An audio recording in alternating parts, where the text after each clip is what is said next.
Praying houses, we walk down to flush them out. We don't play it with these. Welcome to the Hearts of Men podcast, a journey into the depths of men's hearts where courage meets vulnerability and wisdom embraces integrity.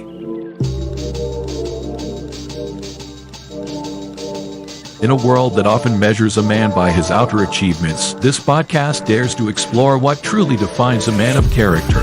We unpack the challenges and triumphs that shape men's lives, bringing to light stories of resilience, compassion, and unshakable faith.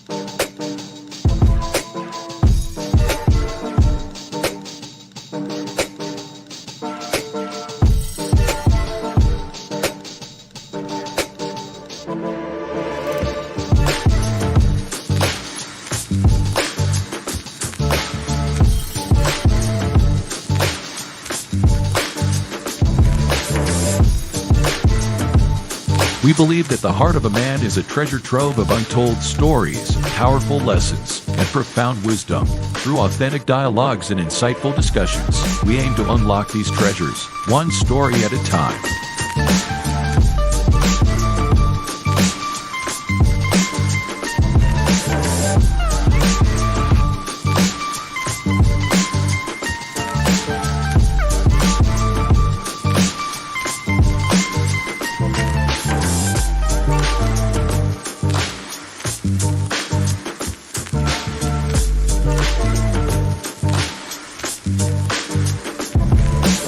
So, whether you're seeking guidance, inspiration, or simply a moment of reflection, you're in the right place.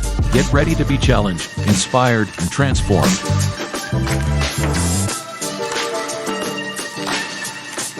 And now, to guide you through this journey of discovery, please welcome your host, a visionary leader and a true catalyst for change, Dwayne Dwyer, but we affectionately know him as the Mindset Coach.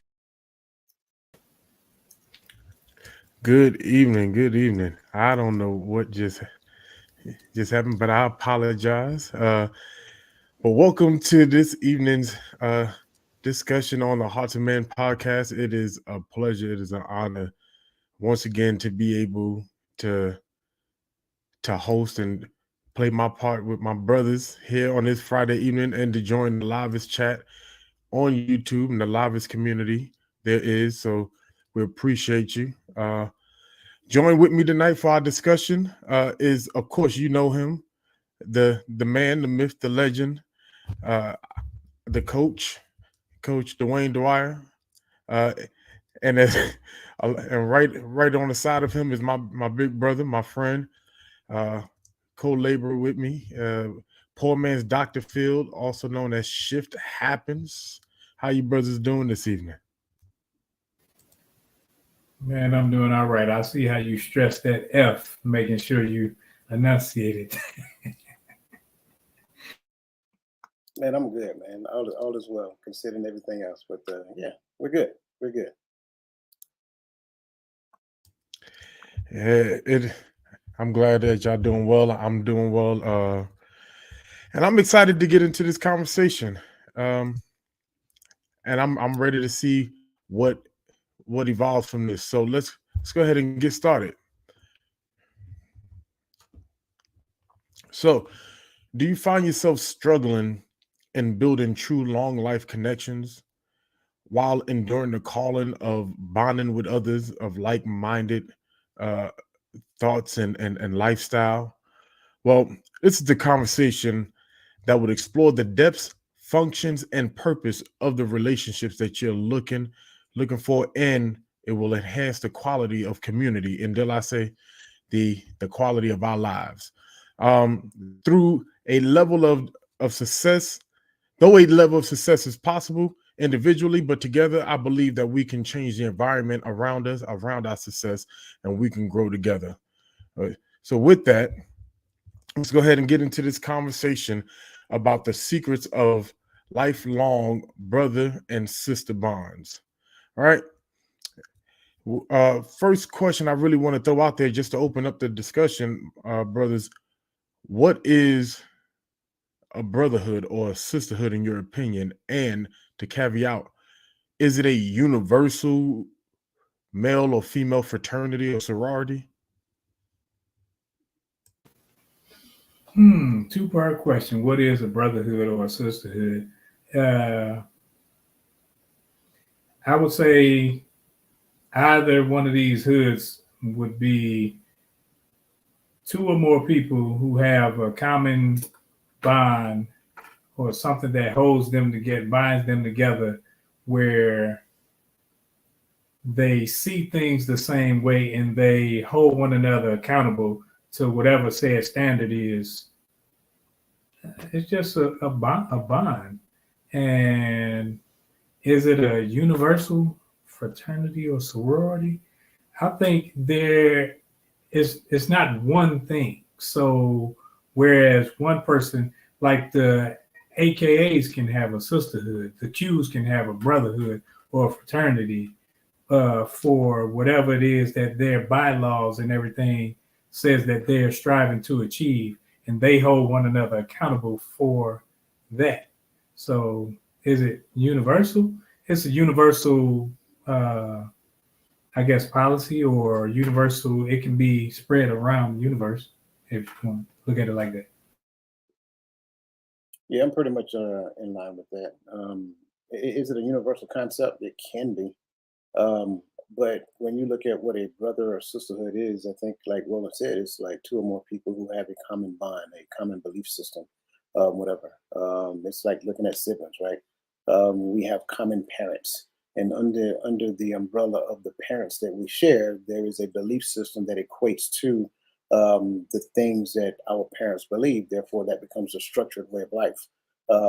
So I would have to go with that. You know, it is a concept of a common belief system that draws people closer together.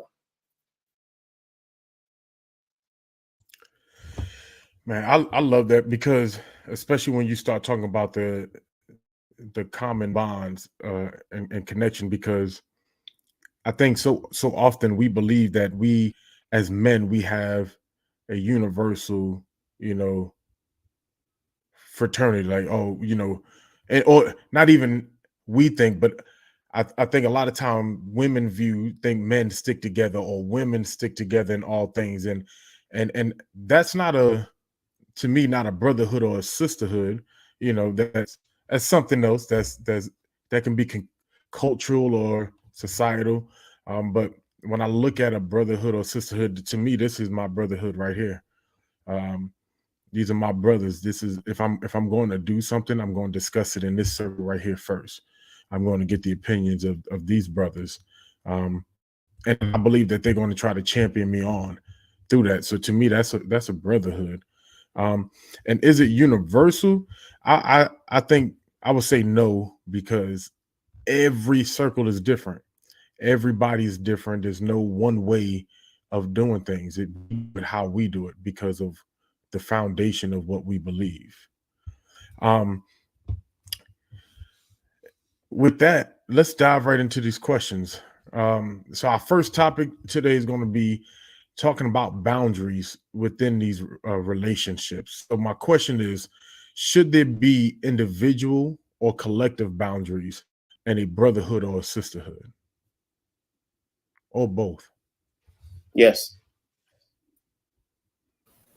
With Coach, because I think with anything, individuals should always have their boundaries, because if you don't establish boundaries, then people don't know when they're offending you, when they're not necessarily, or how far they should go or could go, you know, because your boundaries may not be mine. So if I don't establish them and you overstepping, and then I look wrong when I'm putting you back in place. So, yes.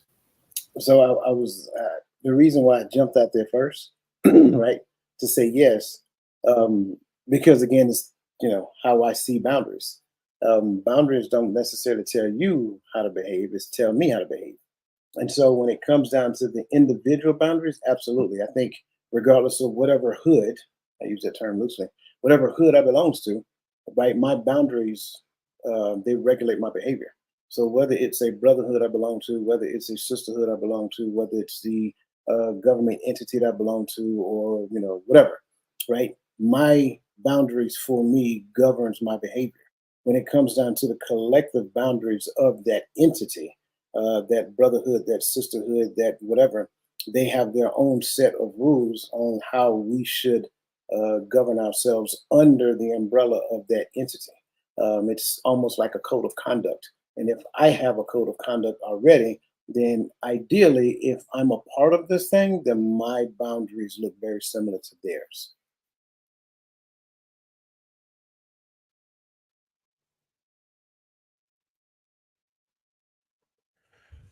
Yeah. When I look at a brotherhood or sisterhood, and I do get it. I believe my boundaries are my responsibility, right? Govern how I move and what I will not allow myself to be pulled into or to do. Um,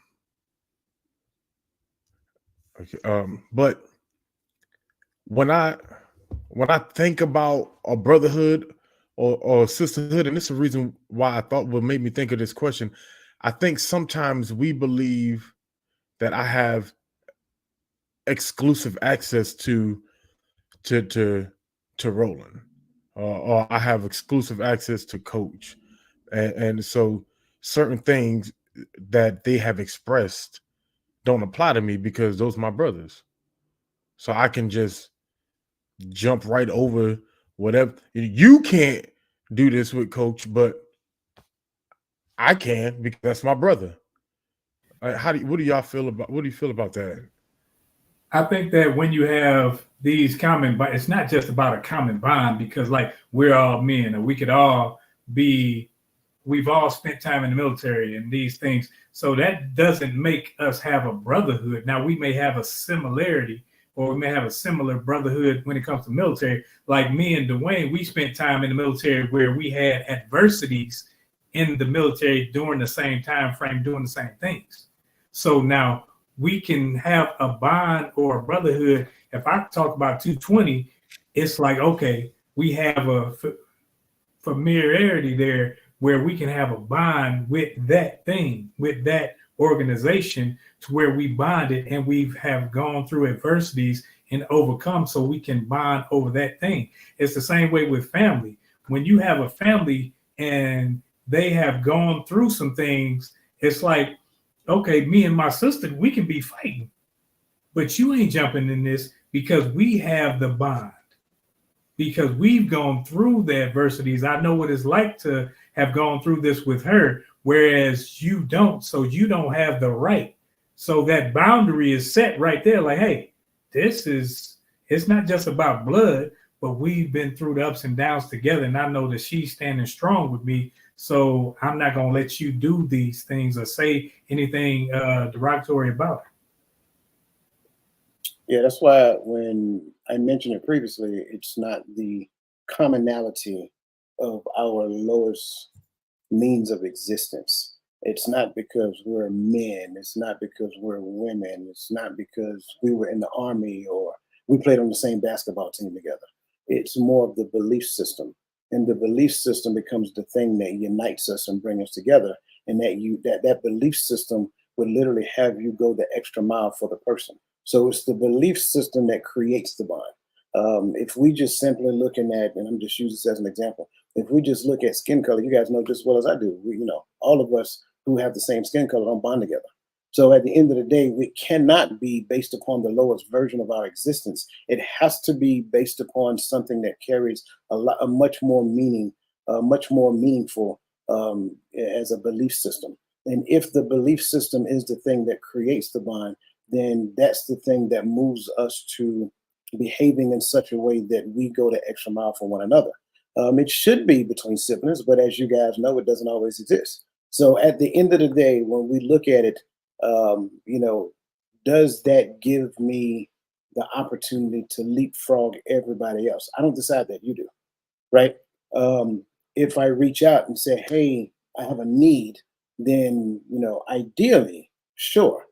But a lot of times what we do is we tend to look at things through the lens of what I would do if you reach out to me, right? If you reach out to me and I know we have a common bond, if I'm busy, I'm either going to text you and say, give me a minute, I'll call you back, or I'll stop what I'm doing and answer the phone. And I got a great example for that. When I first left Oklahoma, and this was shortly after I retired. When I first left Oklahoma to move to Augusta, I literally left Oklahoma at 8 o'clock that night and drove through the night to like maybe 4 o'clock in the morning. And I was just exhausted. I had to go to sleep. So I got a hotel room, took a nap, woke up, made it all the way into Augusta. But when I got to Augusta, I literally slept all the way through to like 2, 3 o'clock that afternoon. But I'm back on the East Coast. I'm going to get me some Waffle House, bro. So I go to the Waffle House and I'm talking on the phone to my man Zay. I take my wallet and I sit on the counter and I walk out and I leave my wallet on the counter. Everything. I was supposed to start my new job the next day. I called this one cat and he was like, man, I'm a little busy right now. I said, not a problem. Don't worry about it. I called this other dude I was stationed at Shaw Air Force Base. He said, give me 2 minutes. I'm in a meeting. Within 2 minutes, he called me back. He didn't ask what the problem was. He asked me, where you at? You know what I'm saying? So that's the thing I'm talking about. There is a bond that is literally created through a belief system, and that thing will supersede other things that take place in your life. And then that'll make you move on another person's behalf.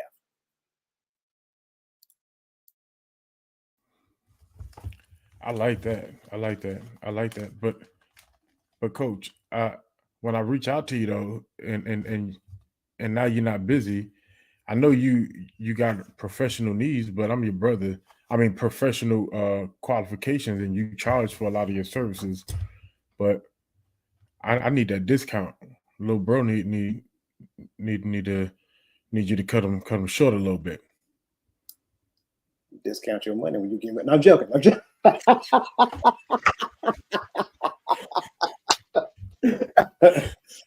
But okay, so I'm glad you said that, right? Because I think a lot of times that's what we think.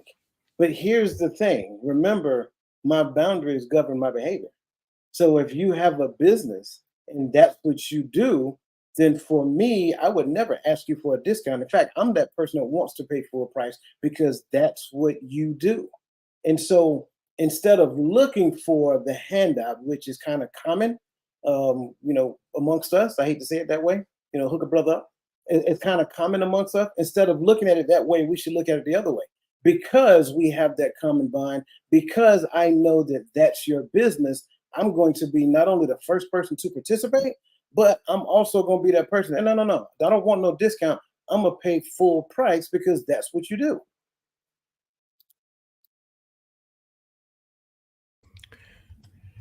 I'm in full agreement there. You got any thoughts there, Ro?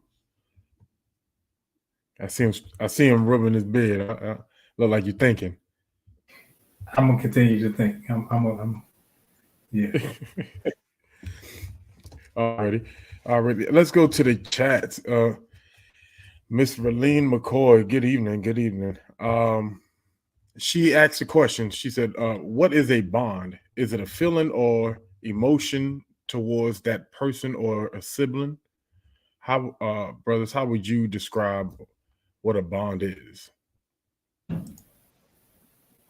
I think we all have those feelings for family or feelings for people that we've gone through things with.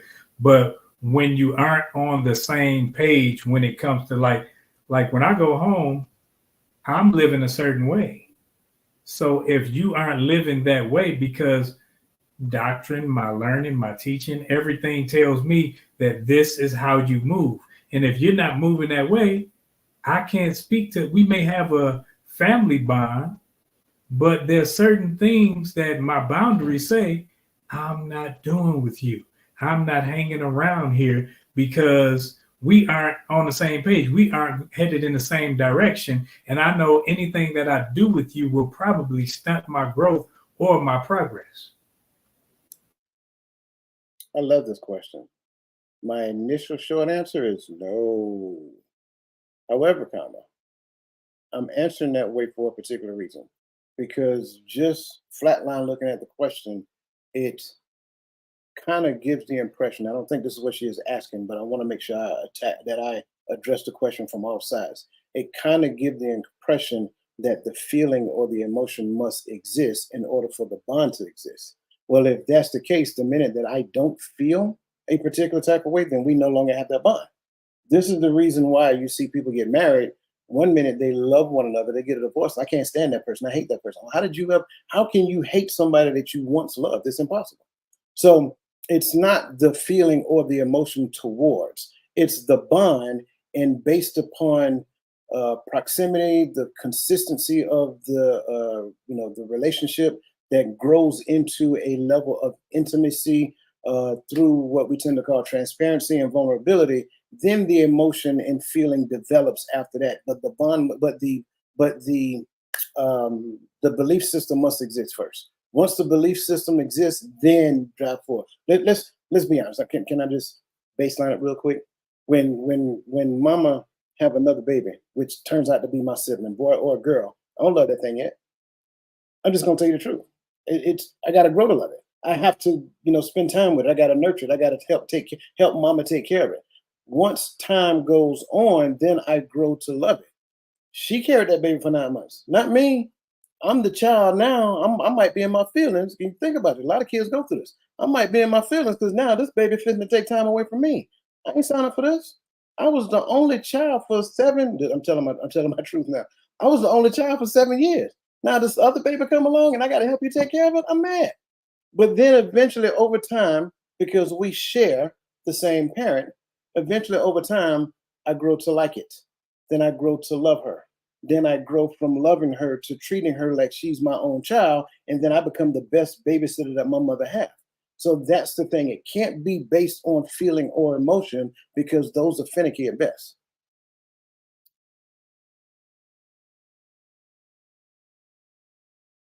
So it sounds like the connection has to be established.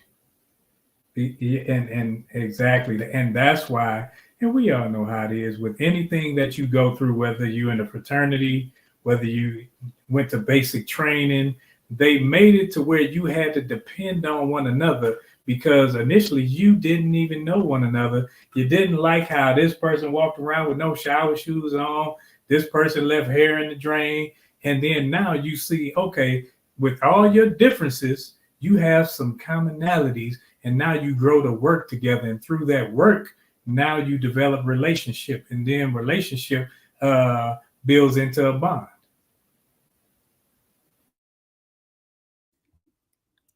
Absolutely, I agree with these brothers. A bond is something that is established with time, whether it's siblings or not. She asked a follow up. She said, "What is the secret when they don't or won't bond? When they don't Bernie want Mac to?" said it best. No, let me stop.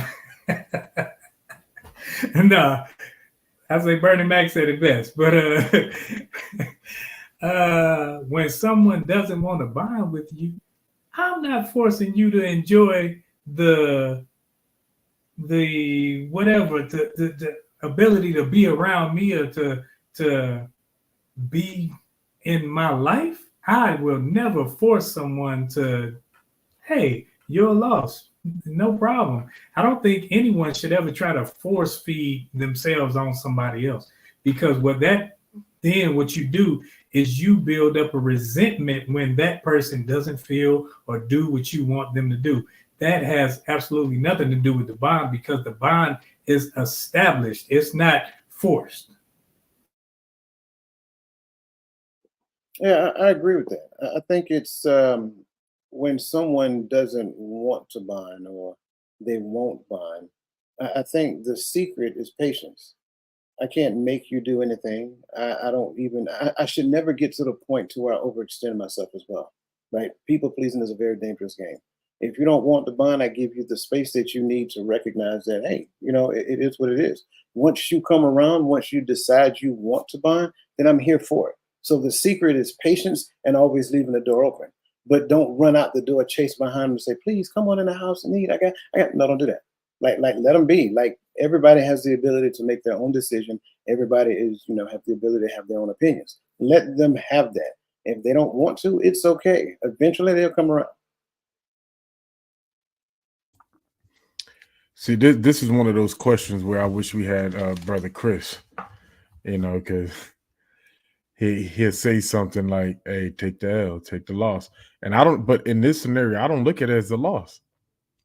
I don't gain anything from staying in a situationship where I am not where I am not appreciated, respected, uh wanted, or I am able to have to bond with the other person. If there's no bond, what are we really doing?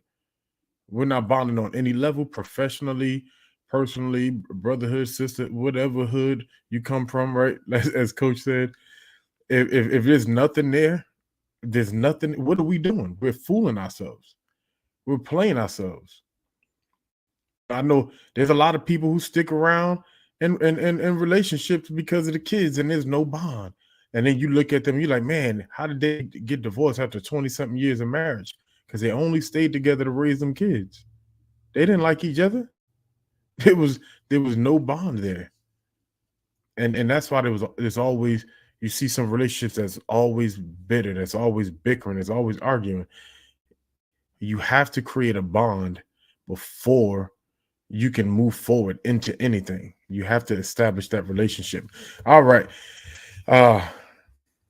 We moving on with time. Last question in boundaries. What are some healthy boundaries in these type of relationships and in these hoodships? I'm gonna start saying that. You just got me on the word hood. But what are some healthy boundaries? Or do you think that there shouldn't be a limit? Your boundary is your boundary, and that's okay if that's the answer. But what are some healthy boundaries to set in a brotherhood or a sisterhood?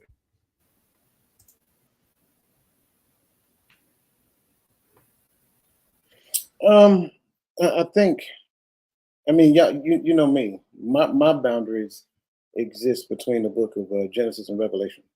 And I think those are healthy boundaries to establish. But for those people who do not believe as such,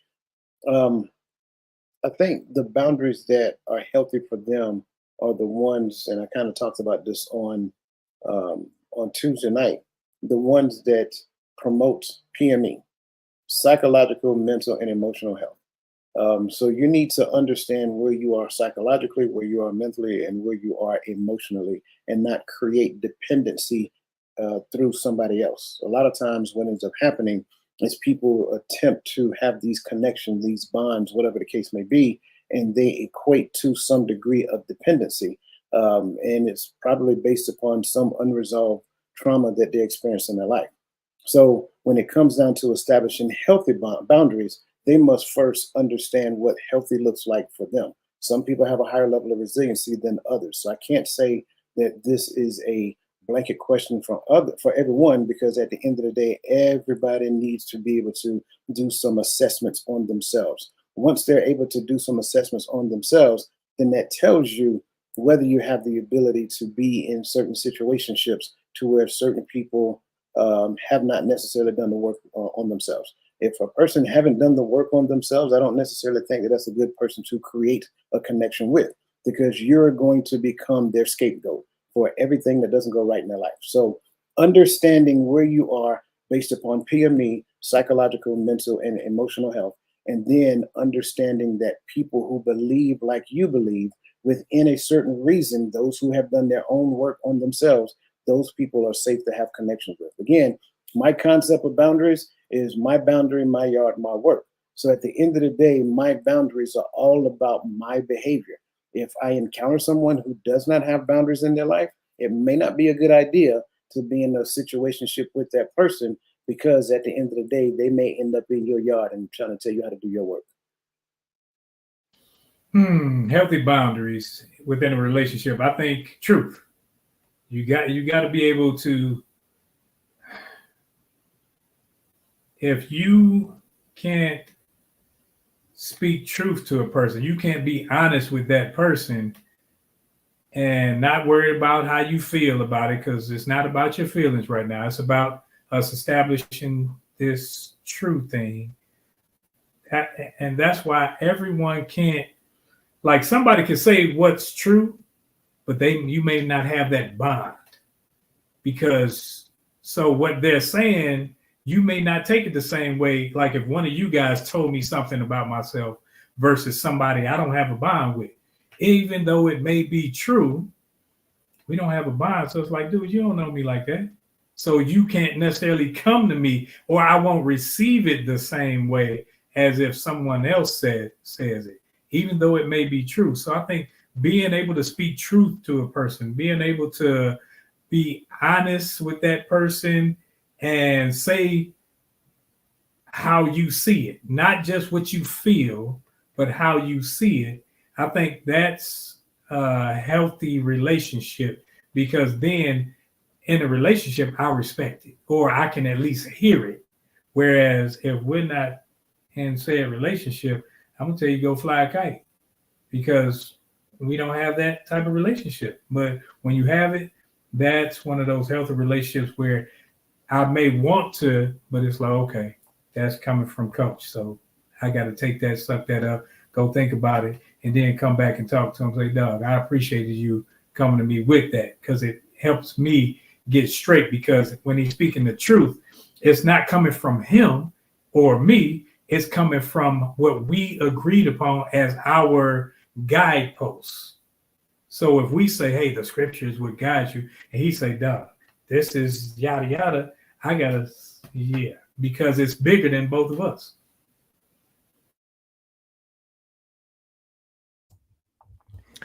I agree with everything.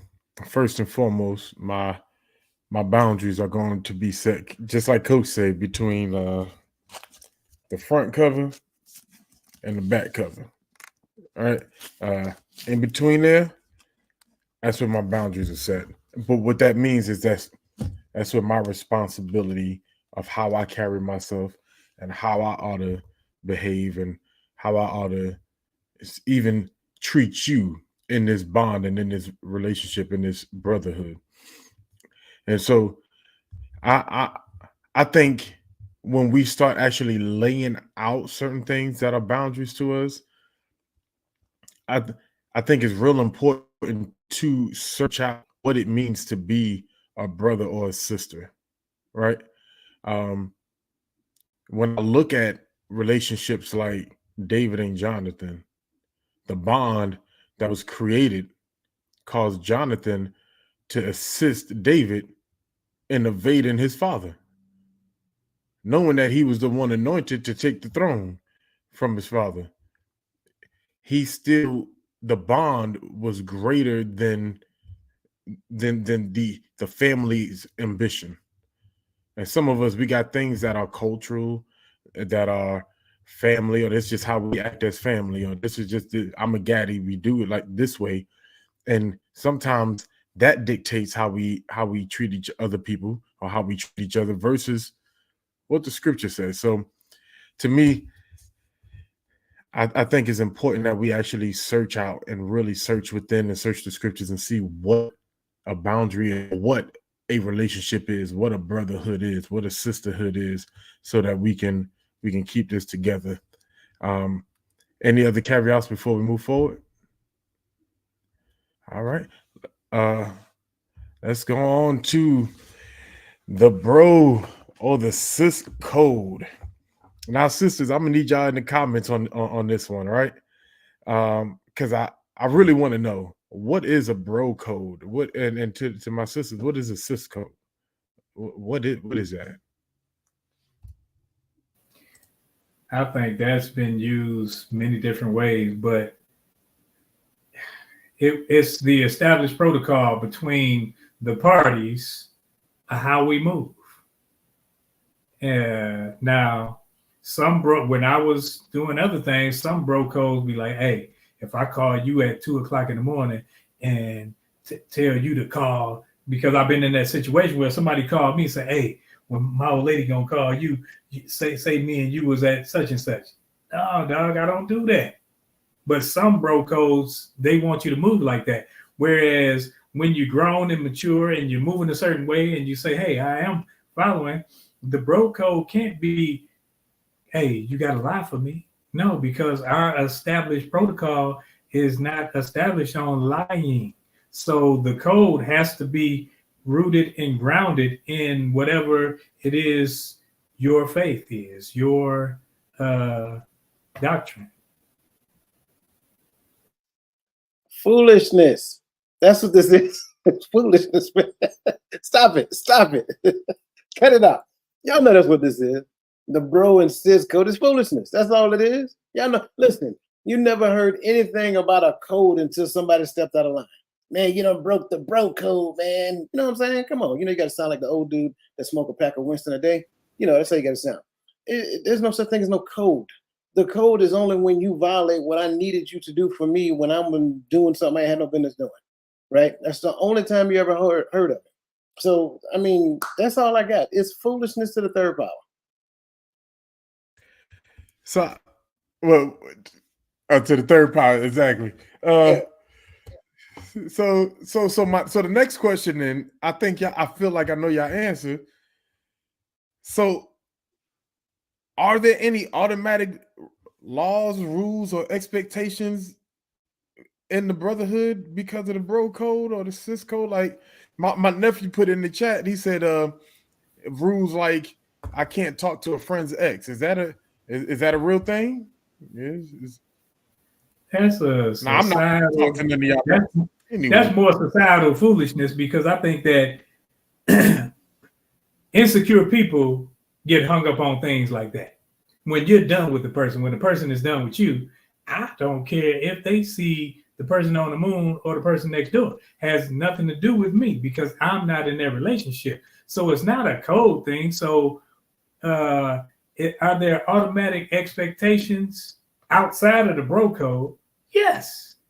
That's why I know how you brothers are going to treat me. I know how you would treat my family. You know how I would treat your family. Not because of some code, but because of what we've learned and how we move and how we've been taught. So now it says, okay, if you're reading this, does it tell me to treat you a certain way? Yes. That's why I don't care what color you are. I don't care what your denomination is and all this other stuff. I'm going to treat you a certain way, not because of who you are, but because of who I am and because of who I follow. What I say I follow. So that's the expectations.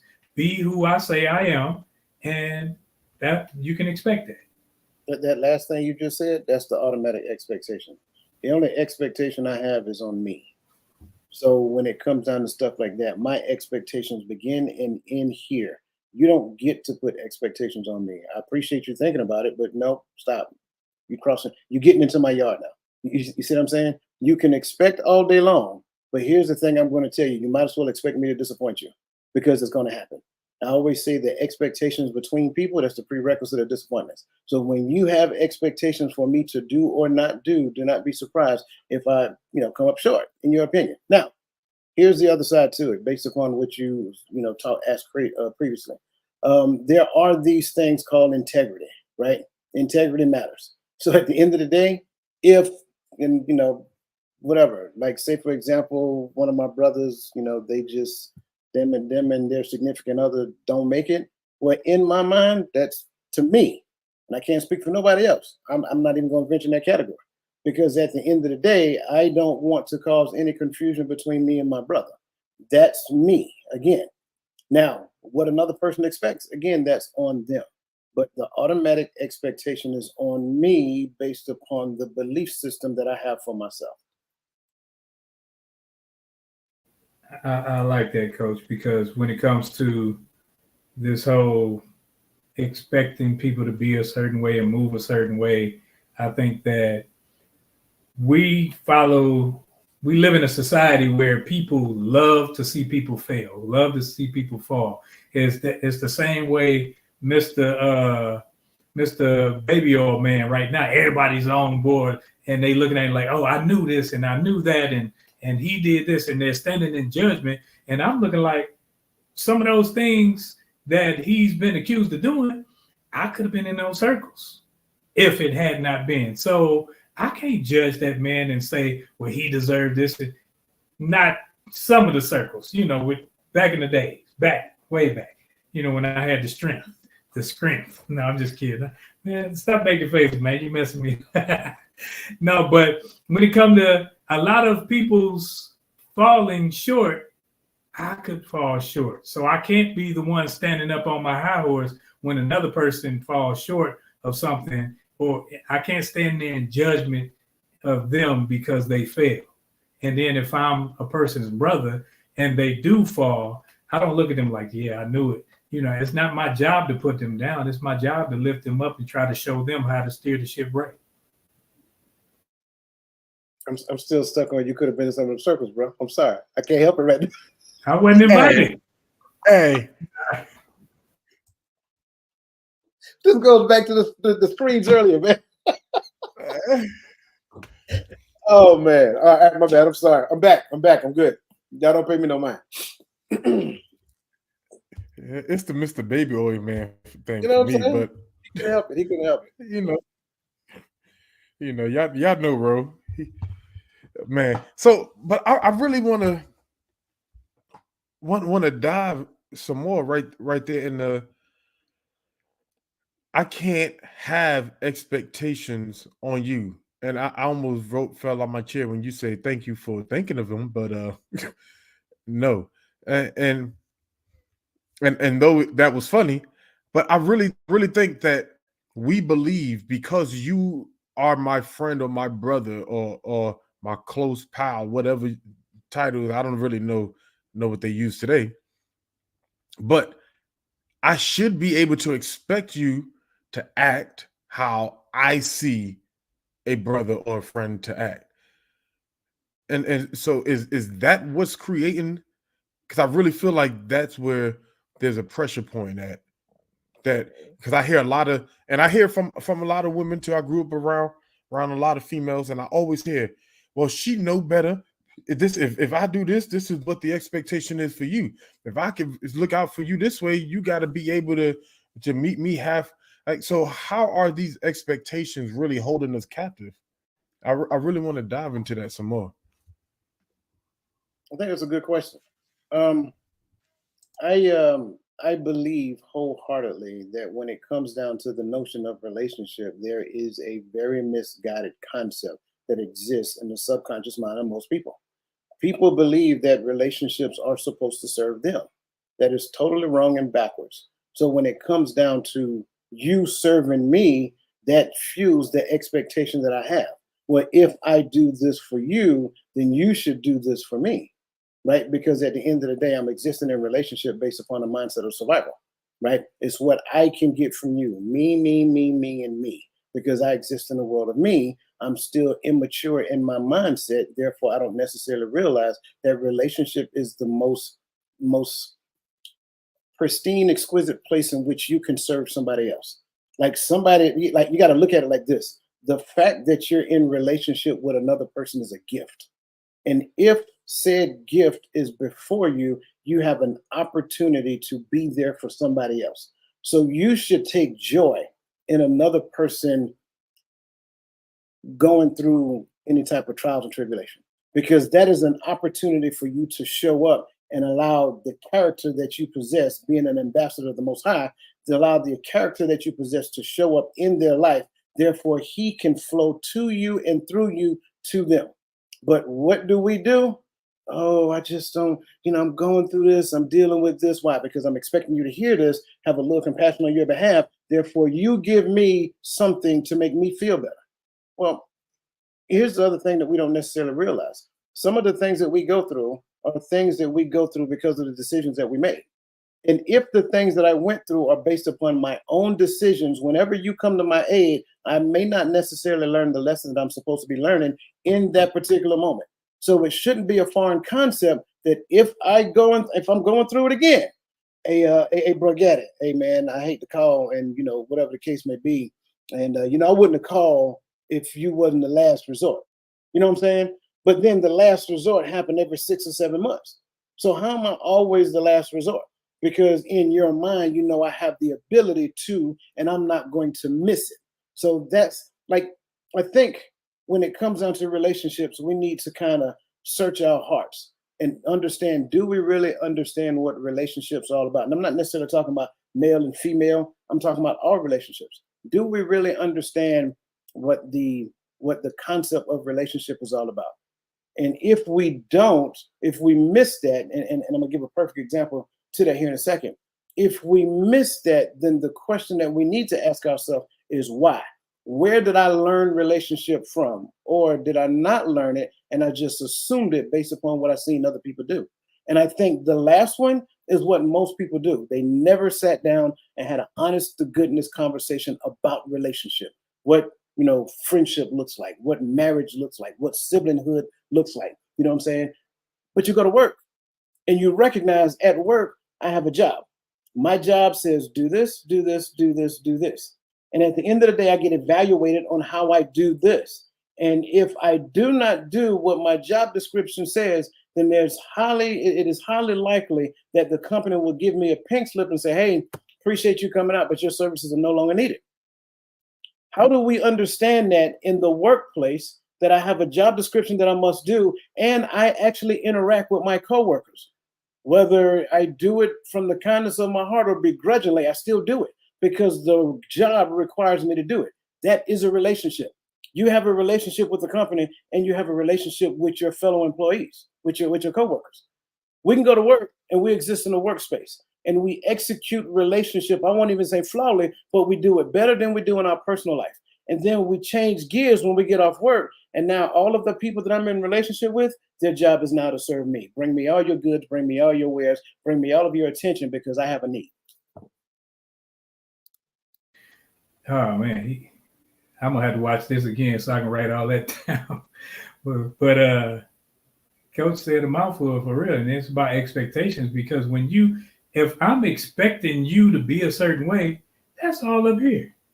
That's me putting everything up here on you and making you responsible for it when you may not be able to and you aren't able to. So that's all on me, and that's arrogantly my fault. Because if I'm expecting you to be this, now I'm lifting you up to a certain position, and when you fall, my world is shattered. When you don't meet my expectations, now I'm all messed up because I put you in a position that you had no right being in because I'm not looking at you as being here with me. I'm putting you up here. You're supposed to be better than that. You're supposed to be. So now it's like I'm not giving you any room to be a man or be a woman. Now I'm pushing you to the point of being supreme. So expectations will lead you down a path to where I can't remember exactly what Coach said, but it will lead to disappointment. And that's all it'll lead to. That's why I have the mindset, like one of the, and it's like you take nails and rake it down a chalkboard, right? One of the worst things that I hear is people say, well, not people. I'm going to do both sides so y'all don't get me after I say the first one, right? One of the worst things I hear women say is that a good man will. How do you know? Where did you get your data from? What relevant experience do you have? Your daddy? Nobody said your daddy was good. He was just your daddy. Stop it. Same thing on the other side. Men say a good woman will. How do you know? Your experience is your mama. She's just your mama. That don't mean she was good. Go back and ask some people. You might learn something. So that's the thing I'm saying. Like, people don't have any relevant experience about what good looks like. They only have the experience about what their experience tells them. You perceive it to be good until you meet better. So what people need to get to the point of doing is opening up their mindset and realize that my experiences are my experience. Nothing more, nothing less. It doesn't make them good. It doesn't make them bad. It is what it is. Let that be good enough. My mama is my mama and my daddy is my daddy. I don't need to identify to you whether my mama or my daddy is good. Them being mama and daddy is good enough. And I think we get too caught up in the adjectives that we can put in front of a noun because we're looking to quantify a thing with no relevant data. And we never look. You can't go back and see what built your parents' relationship or what built those people's relationship to make them to where you see them where they are now. What you do is you see them smiling in your face like, I used to go to church and be a certain way in front of the people. And right after, I was a hellion. I was whatever because I could put on that mask right there.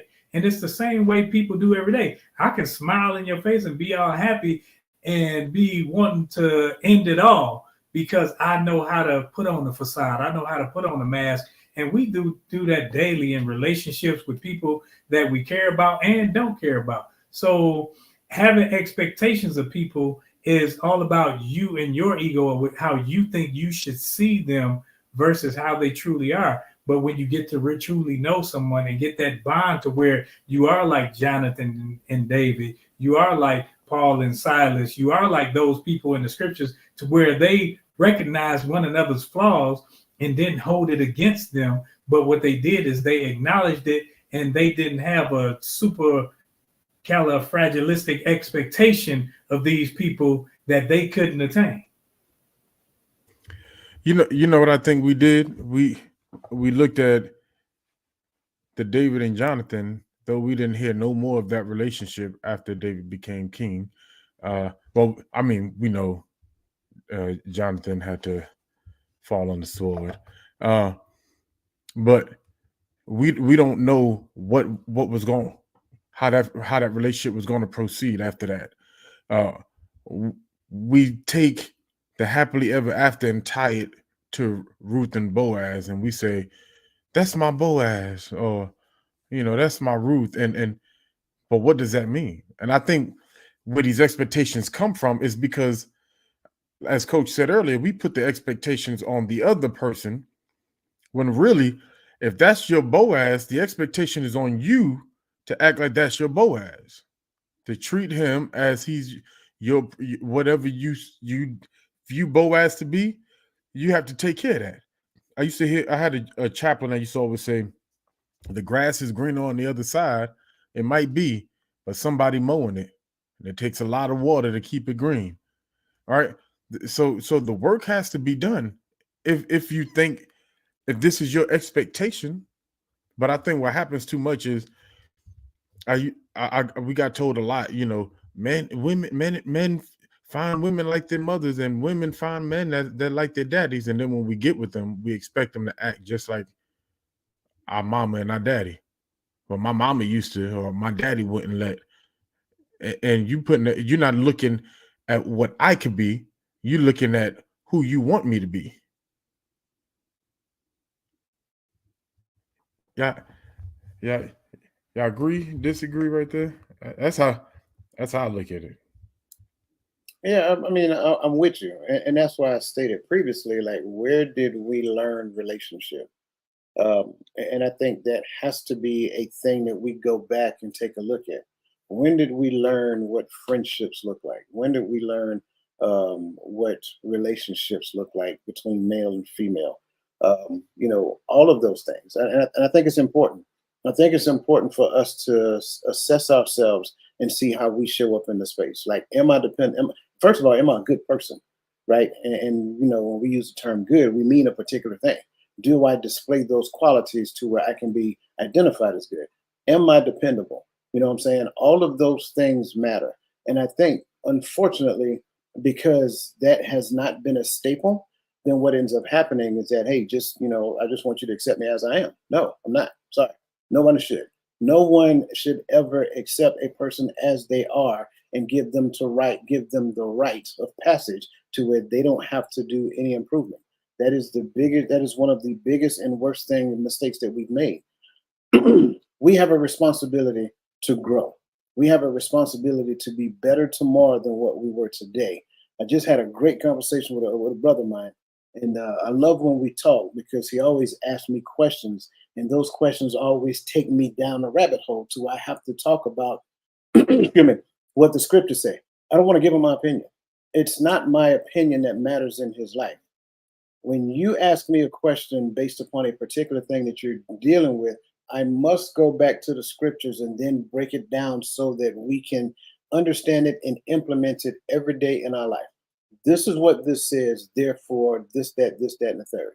And until we do that for ourselves, until we go back and research what the scriptures say, look at my life and compare my life to the scriptures, don't try to change the scripture to fit what it is I'm doing. Make sure that the scripture change what it is that I'm doing so I can fit it.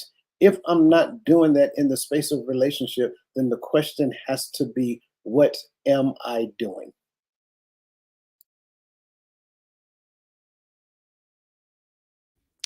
I'm there, man. I'm loving it. I'm like Roland. I can't wait for the playback, because Coach is dropping some gems. Well, everyone is. them bars that he just, he threw them bars out there right there. Yeah, yeah. It's the T. Dandelion and wolfberry.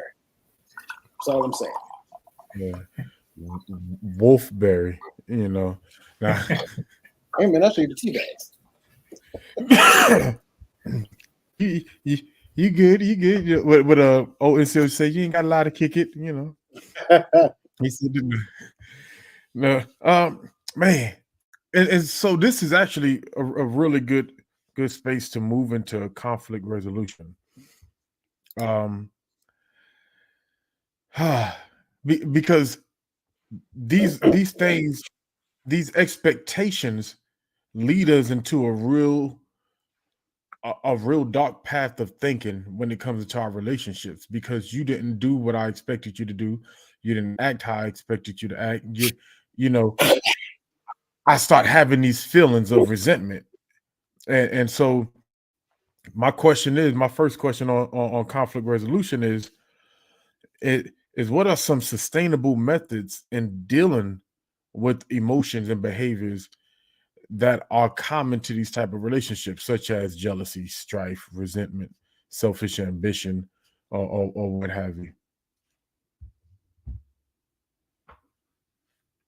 Methods of dealing with it. I think these people that fall into these categories need to first mature. What, tape them out? Hey, he'd say tape them up or something.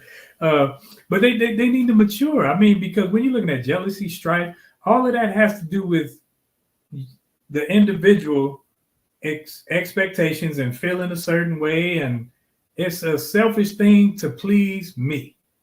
So if I'm not pleased with what I'm getting now, or if I'm thinking you giving what I think is mine, that's jealousy, because you giving what I think is mine away to somebody else. Now you're lifting yourself up to say, hey, this is me and this is mine. I deserve. So it's all about you. I think when you get to the point where you aren't jealous, aren't in that strife and resent mode and selfish ambition and everything, you realize that, hold up, I'm maturing to a point to where I'm setting boundaries, where I'm controlling all of these things. So these things that would normally affect me, they aren't affecting me, because I'm so unbothered by those things that I'm gonna let you be you. I'm gonna let you do you, simply because I'm not trying to control you. I'm too busy trying to control how I respond, trying to not control it to the point to where I'm a robot, but where I'm trying to look at it like, okay, how can I better myself to the point to where these things that you do don't bother me so much as I want to see you better off. So I help you even see you through these things to where I'm not looking at it as a negative that you're doing to me. It's something that you're doing to the relationship, which lets me know where you stand in the relationship. I do believe in the duct tape method. Duct tape is the cheapest restraint known to man. No, I'm joking. I'm joking. Seriously, I am. I think going back to what I said previously, right? My responsibility is to regulate me. So in the midst of any conflict, and we really have to understand what conflict means, my job is to ensure that, number one, my behavior is not the source of conflict. I'm not displaying jealousy. I'm not displaying strife. I'm not harboring any resentment toward anyone or anything. I'm not trying to force my selfish ambition on anyone. Again, these are minds to deal with. Once I analyze self and recognize that these things either exist or don't exist, then I know what to do moving forward.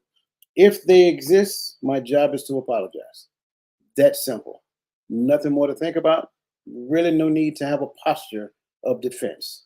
Apologize, because I have seen in myself that I have jealousy, that I have strife, that I have resentment, that I am displaying a degree of selfish ambition that may exclude my partner or my brother, right? If I do not, then I need to have an honest conversation with the other person.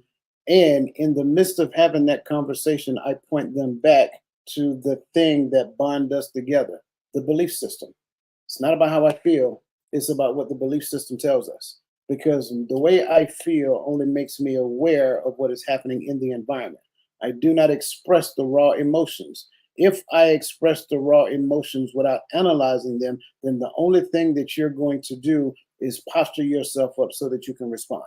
So after the proper analysis, understanding why the emotions that I feel exist, then I go back with the information from the analysis and point you back to the belief system that bonded us together.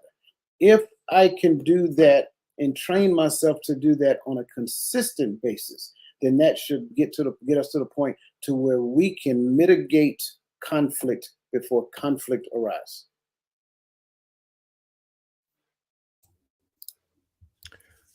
I definitely agree because it's about me. But somebody is thinking, and by somebody is me, but I'm gonna put it on the chat. Somebody in the chat is thinking, can you tell a person that is behaving that doesn't even know that they behave selfishly, that they're behaving selfishly? Yes. I mean, I know you can tell them, but you got to be able to speak truth. That's like I just wrote down, I said, I'm just a man can be, but it's not just an excuse. Like some people use that, like, well, I'm just a man, use it as an excuse. But I'm just a man, meaning that I can fall short just like anybody else. So I have to be able to, my brotherhood, my sister, our sisterhood, I got to be able to listen to you guys tell me, dude, your slip showing.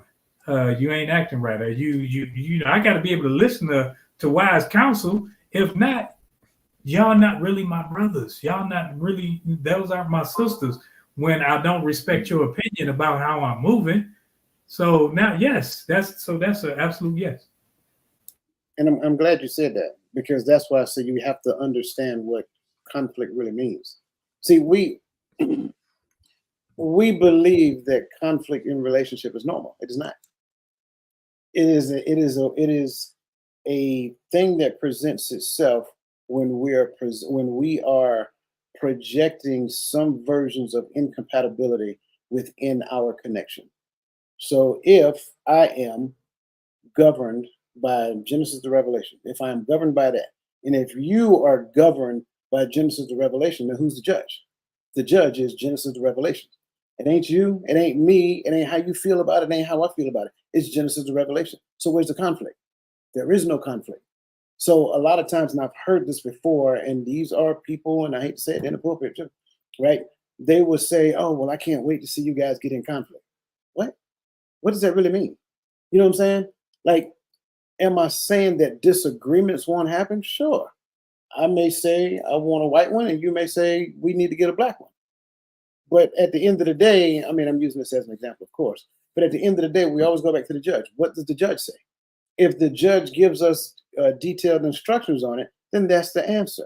And I think too many times what we do is we exist in a space to where we tend to live the gray life, which I'm learning. I just recently learned what that was. We tend to live the gray life. We're not governed by anything. We don't want to be too far over here. We don't want to be too far over here. We're staying in the middle. We're going to be gray. So there is no governing body to how we're going to behave. So our connection is volatile because there is nothing to go back to, and that thing that was supposed to exist, being the judge, it doesn't exist. So the only thing we have left is the battle of emotions. And the person who is emotionally louder than the other one generally is the one that wins, because they're going to wear you out with their emotions. It's the same way people look at sin.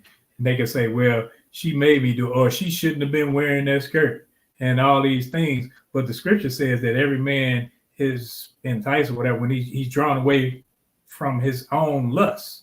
And that thing is inside you. So it's a conflict within you, because when you want to do right, wrong is right there. You got two choices. So you have to make the decision. Do I want to move over here? I ain't gonna get caught. Or do I want to move over here? So the conflict is in you, and you have to work on that. That's why the work is always internal. The work is always self-improvement, not me improve them. I improve my relationships with the brothers when I improve my relationship with the Most High and myself, because now I know how to move in a way to where they can look at me and say, okay, they can see my progress. They can see how I'm moving and not be sitting up there worried about me doing this or doing that, because I am working on self and not worried about others.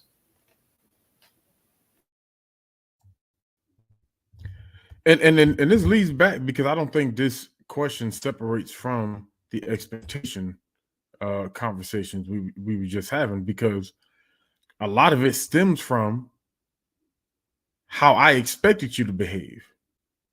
I think too many of us are walking into these relationships, brotherhood, sisterhood, marriages, boyfriend, girlfriend, with an expectation. There's a girl right now that's talking to a guy, and just because she gave him the privilege of talking to him, she thinks he was financially responsible for all her luxury. I don't know anybody personally, but I'm just saying there's people like that. Like, there's an expectation, and I know that because they're all over social media talking about, oh, if you want my number, you got to be able to get my nails done. And I pay $250 a week on my. Well, you're a fool, and some of them nails make some of y'all look like a clown, but to each his own. But your expectation is on the wrong guy. But this day and age, it works both ways now, because some fellas, my girl that got a job and got their own place, and they go sit up at their house and play video games all day and do absolutely nothing. Refuse to look for a job. They'll drive the gas out their car. That's what they do. That's that baby boyism right there. Or just wait for them taxes. Them taxes come, baby. I'm trying to put this CD together. I'm trying to do this. If you was for me, you would get like, huh? Where does that work? I don't understand the mindset. That's a taker's mindset. That's not a builder's mindset. When you're trying to build, it says, I'm going to build me, and I'm going to get with you because I see you building you, and now we can build together.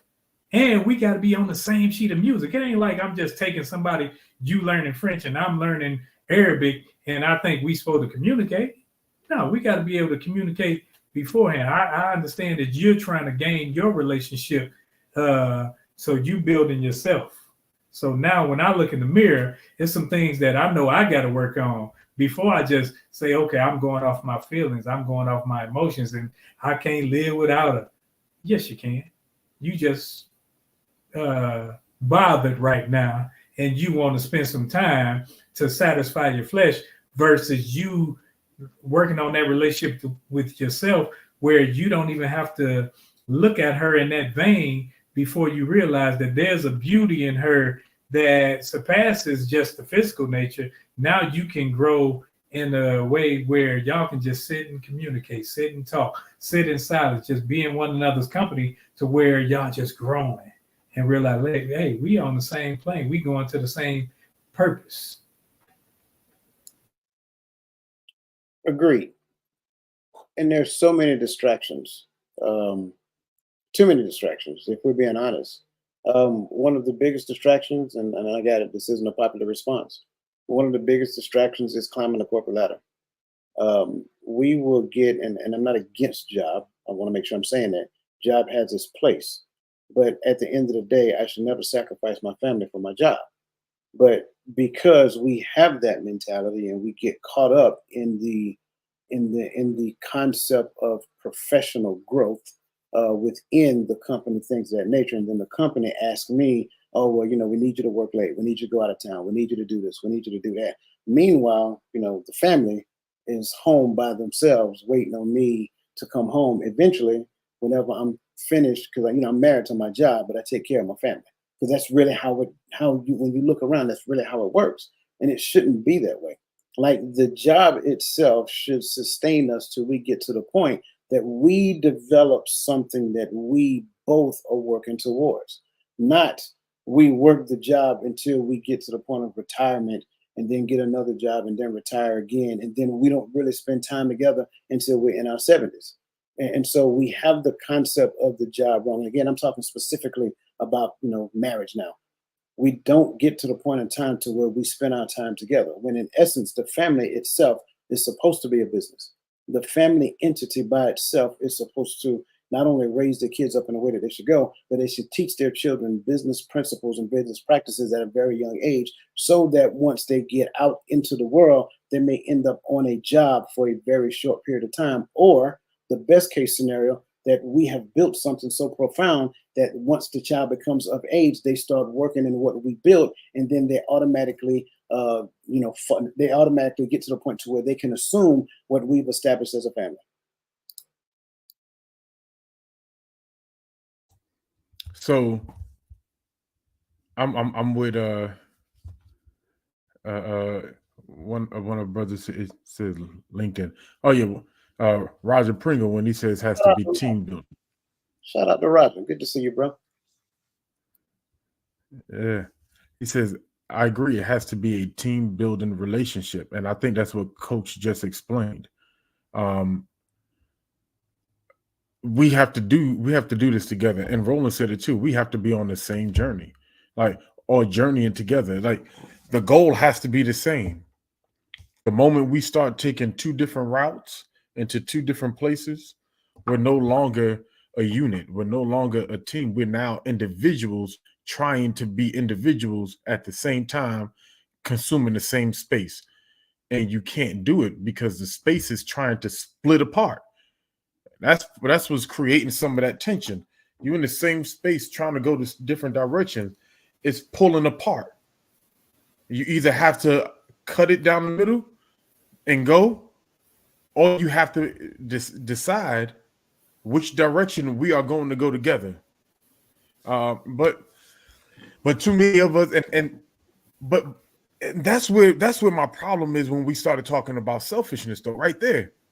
Because many people believe that if you're not on my direction or my road, you're the wrong one.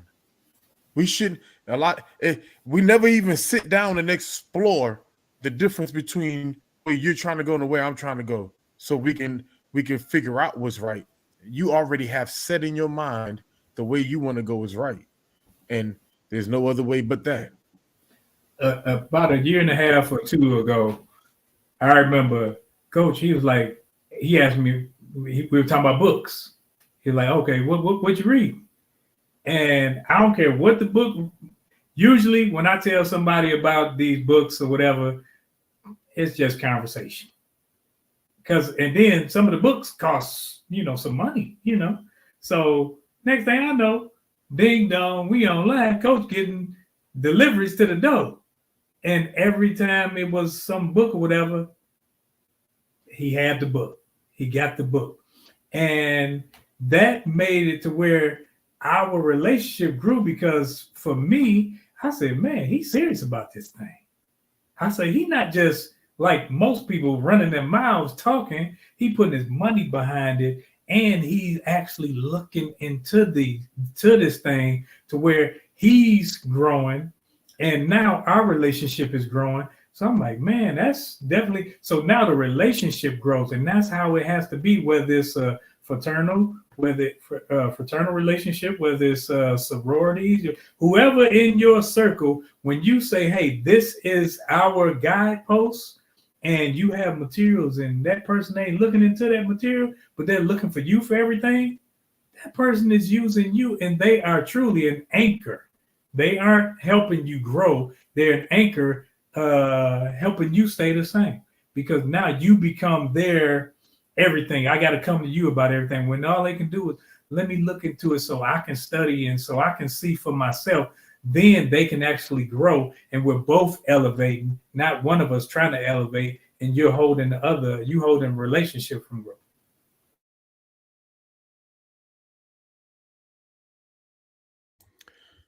Yeah, we have just enough time to get this final question and roll forward.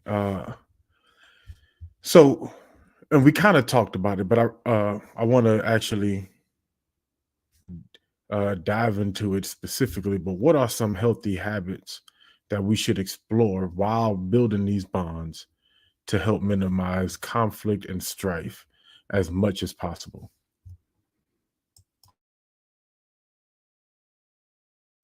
I think when you having conversations, have honest and open conversations, but don't try to put people in a box. If you know something, whatever, asking open-ended questions will alleviate the yeah, nah, yes, no. So it just drops off.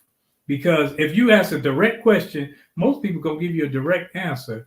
If you ask them how they feel about it, I'm good or whatever. It's like when you learn, when you're having communication problems, I think you look inwardly first. So when you work on self before you think about working on somebody else, it helps the relationship as a whole. And so when you're exploring the whole building process of these bonds, now you're looking at, okay, how can I grow so that I can help my brothers? Not how can I help my brothers grow? It starts with me. So I got to start with me. Okay, let me see how I can build myself up in this area, because I want us all to be stronger in this area, not me be the strong person that they come to. So now I'm building me up in said area, and I'm respecting that other person's abilities. And now I'm not looking at me as being up here and them down there. I need you for something also. So I'm asking questions. I'm learning you. I'm building a relationship, or I'm trying to learn you as I learn who it is that I'm becoming at the same time. I like that. I agree. I'm gonna start off because Roland, you spot on, bro. I'm gonna start off with what I said earlier. PME, right? Psychologically, mentally, emotionally. I need to ensure that I am psychologically healthy, mentally healthy, and emotionally healthy. That's where I am going to start at. I think for the most part, what we do is we venture into the realm of relationship way too early. We've had, and you guys know it, in school, going all the way back, going back to grade school, right? That's how when people get old, they start calling it grade school. They don't call it high school and stuff like that no more. So you were in high school. You probably wasn't a good friend in high school. You was just connected to people that you played sports with, you was in a band with, or whatever that looks like. But what is the evidence that you had back then that you had great relationships?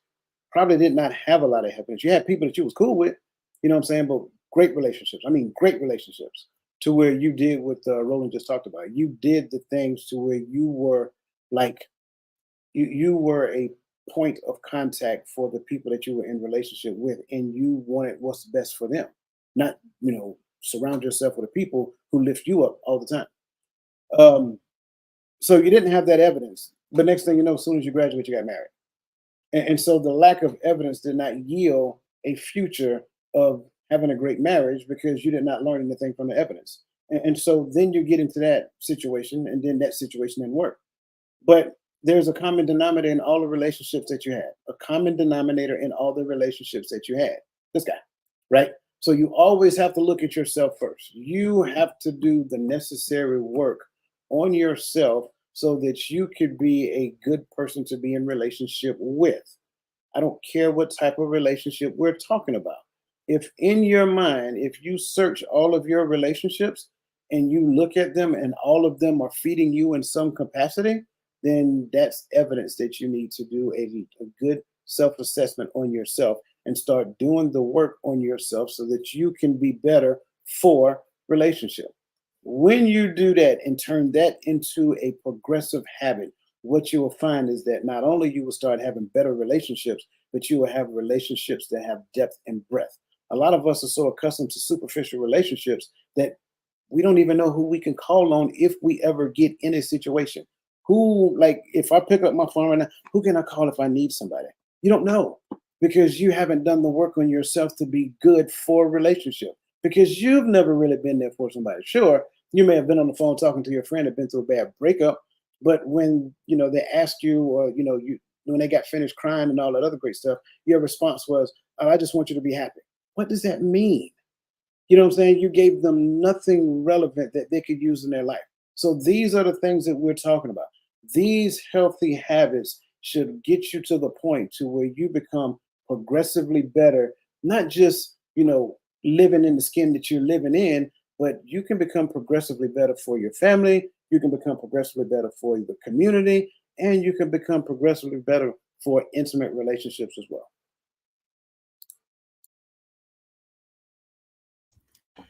I agree. It starts with me, before I even get into relationships, bonds. Shout out to my boy Ben Little that was on here earlier. I'm not sure if he's still tuning in, but that was one of my boys back in high school age. We didn't go to high school together, but we ran the same circle. We went to the same church as youth, and we used to run around. I used to go by his crib. I remember the first time I went to a gas station to get something to drink, but we were young, and we were having fun. And then when we grew up, we had to have different experiences, and we grew different relationships or what have you in different spaces. But that process of growing up, I think we've done a bad job of telling our kids that they were perfect too much when we being little. And some of us, mom and daddy always told us we were perfect, pretty, handsome, you go boy, too much, and never taught you how to actually work on yourself. And so when we get into relationships, we get into the relationships from the notion that I'm already perfect. We get into brotherhoods with the notion that I'm already good. You're here to benefit me. I'm not here to benefit you because I'm already, I'm already good to you because I'm here. And that's not how it works. So I think there's a lot of internal work that has to be done, a lot of breaking down and unlearning that has to be done in us before we dive into some of these relationships, some of these even some of these hoodships, right? Brotherhoods and sisterhoods. Because I see I got that from you, Coach. I see the smirk. But it happens because it breaks down because we did the work first. We weren't even taught what the work looked like. And so I'm a big proponent of telling my children why I want them to do a thing. My kids, I got kids that are at the age now, so I want you to understand you cannot speak to your sister like this because she will believe that this is an expected way of being spoken to by the male species. And I asked my 13-year-old son, how would you feel if your sister came home one day with a boyfriend and he was talking to her the way you talk to her right now? Because I need him to understand that he has work on himself to do. I tell my daughter sometimes, don't do that. It's not how you're a lady. You're a young lady and you're a kid, but you're a lady. Which means you're beautiful to me, but you're not, you have work to do to become that lady. You have work to do to become that woman. And because they understand that there's an expectation of them outside of daddy's house, they know that they have to, hopefully they're learning that they have to look inwardly on becoming that or building that. So now we can get to the space to where we're saying, hey, I want to build a bond. I want to build a brotherhood. I want to join this group or this organization or what have you, because I can be a benefit to someone else because of who I am, because I'm working on myself. This is what resumes are for. When you go for a job, I have worked on myself up to the point of qualifying to do this job. So that's how I look at it. Yeah, I agree. I agree. The chat has been on fire today. My brother's been on fire. Coach has been giving us some gems. Roland has been giving us some gem. I love the wisdom of my older brothers. They come with it, and I don't say that jokingly. Every other time I bring up them being older than me, I am joking. But I definitely enjoy the wisdom that they impart. And so with that said, it's time for us to dive into our bittersweet moment, our final thoughts, and then we'll be back.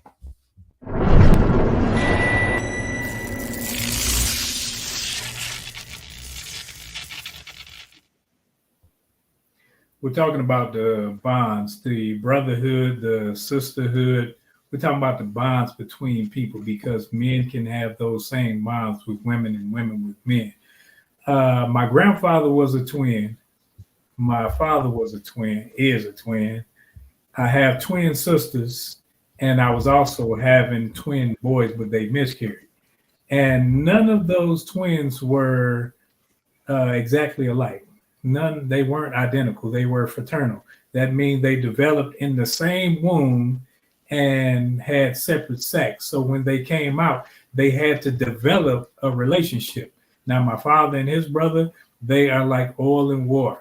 They never got along, and they still to this day don't really get along. And that's how it is with us. When we're headed in the same direction, we have a bond. When we have a bond, we have something that tells us what we can and can't do, what we should and shouldn't do, to where when we move forward, we may have differences, but we move forward in a like manner. And that's what makes our brotherhood or sisterhood connect. So when we have our, whether it be the Bible for you, the Bible for myself, or whatever it is for you, when you have that bond, that those instructions that tell you how to treat people, tell you how to conduct yourself, that makes it better, to where I can hold myself accountable, or it holds me accountable. So when I'm moving in another direction, my sister or my brother, they can correct me. They're not correcting me with how they feel or what they think. They're correcting me with what we've agreed upon as our instruction pamphlet. So when we have that, but I don't care whether you're a cute dog, whether you are a Kappa, a AKA, or whatever it is, you have something that says how you conduct yourself. And that's how you establish your bond. When you learn and grow together and build that relationship, that's where the bond comes from, not just us being born or going through the same passage. Because there are some brothers that you've gone through certain things with that you have no relational value for or with. So when it comes to us learning and having these lifelong bonds, that there are those people that you have, that you recognize as having value to you, because you understand that, hey, this person is not just going through this at the same time as me, they're looking at it in the same vein as me. So when we go through, I recognize the value in them, because I can see that in certain places I have a lack of value, but I'm striving to grow and be better. And they can see that as well as I can see it. And we're in this together, and they're helping me and I'm helping them at the same time.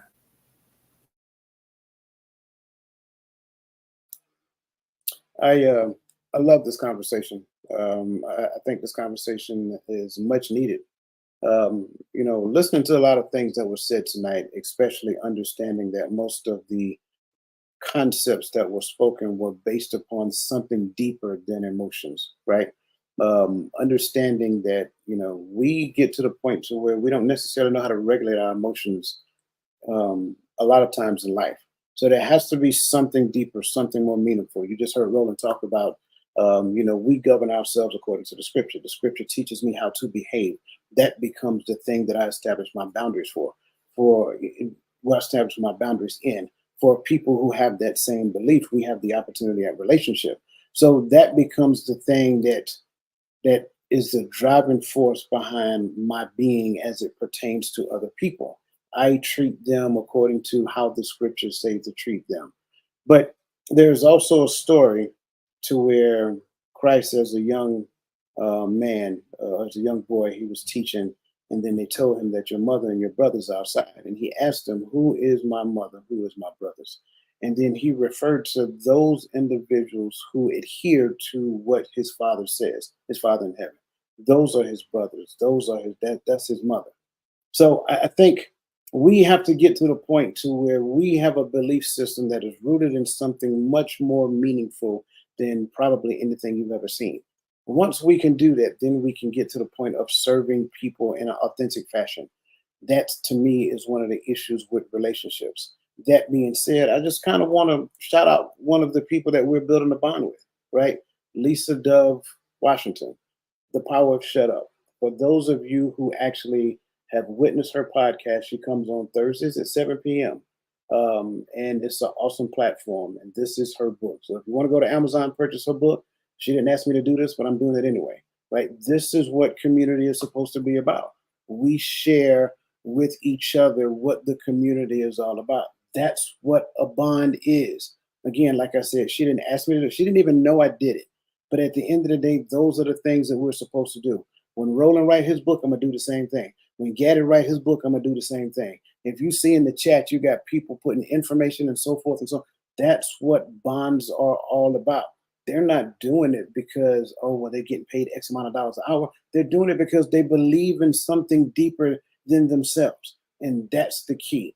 When you get to the point of understanding that, then you can have much more meaningful relationships. However, if all you can think about is yourself, then my advice, stay by yourself, because that's the only way that you're going to make it before somebody exposes you.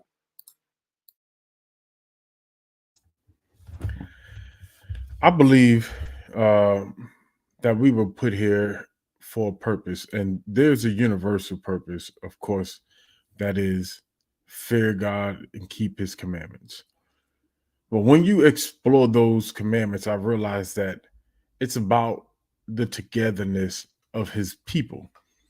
If you say you believe in the scriptures and you say you believe in the Most High, I don't understand how you can read his scriptures truly and get to the idea of not having a circle, not having a brother or a sisterhood, not having a community of believers where we benefit each other with our behavior. So with that, I say that we have to start to do the work to build ourselves, to mold ourselves after Christ, after the Most High, after his word, so that we can be the proper benefit, the proper people and person that we need to be, so that our communities can be benefactors of who we are. I should know what it feels like to be treated right, because I'm in a circle of people who love and fear the Most High, and they will treat me right because that's who they are internally, because they have allowed the scriptures to mold their heart.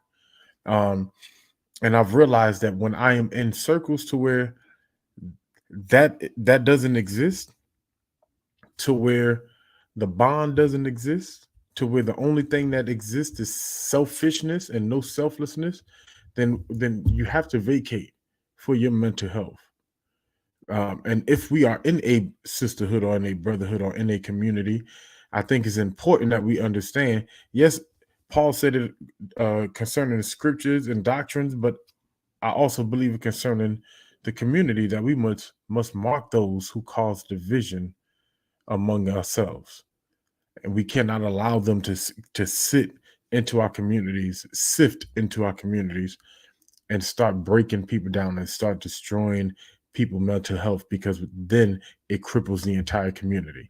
If you don't believe me, look at our community today, that what we call our community and our culture.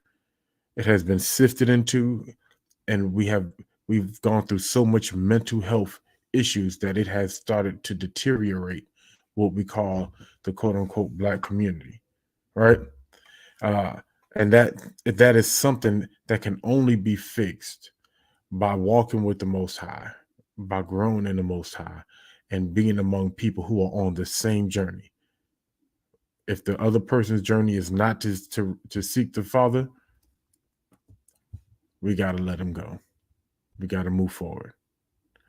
But that's all I got on this topic. It has been a fun, exciting night, right? I was nervous from the beginning.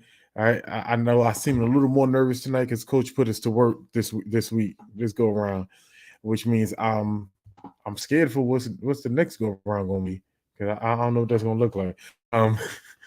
But it was definitely fun because I got to talk to my brothers. I got to sit in my brotherhood live, and people watch us do our thing that we do every time we talk. And it's something that can't be replaced. It makes the long weeks that we go through worth it, because we get to see our labor go forth, and our bond actually work how it's supposed to work, is bringing something to our community. So I enjoy that, and I always take my hats off and shout out to Coach for providing that for us, that space for us to go and keep and allowing us to be truly who we are in the Most High. So with that said, look, go through the chat and tap in with Crystal Everett. She's keeping us abreast on everything that we have going on. We have Coaches Corners on Tuesdays. We have the Hearts of Men, like you are on every Friday, right? 6 o'clock Eastern Standard Time. No, 8 o'clock Eastern Standard Time, 7 o'clock. Listen, I'll be getting mixed up. I forget y'all ahead of us, right? The banner below is going to help me out and help you out as well, right? Every third Saturday, we got the Hearts of Women, right? Every Tuesday, Coach's Corner, and every fourth Saturday, we have reframing. I can't even read it. Reframing the image of relationships. The image, there you go. The image of relationships. I don't know how I always mess that one up. And listen, and if that's not enough for you, you can catch his timeout. No, you're good. That's supposed to be a T. You're doing good. Keep going. Oh, okay. My apologies. And if that's not enough for you, you need to tap in with us some more. Catches every Sunday brunch.